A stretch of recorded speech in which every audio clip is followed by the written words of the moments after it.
Alright, check this out. I got a joke for y'all. Just break in the joke to Mike. Alright, check this out. It's this airplane, right? And it's flying up in the air. Starts hitting a bunch of turbulence.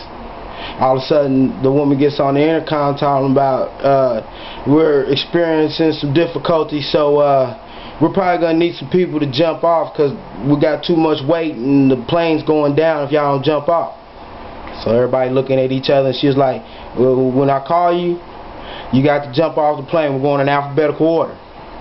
So everybody looking at each other. People start getting scared. They thinking they might have jumped off. So the woman gets back on the intercom. She said, alright, all you African Americans, jump off. Ain't nobody move. So she said, alright, all you black people, jump off. Ain't nobody move. So then she was just like, alright, all you colored people, jump off. Still ain't nobody move. Find this little black kid, he looking around. He look up at his daddy, he like, Dad, like what?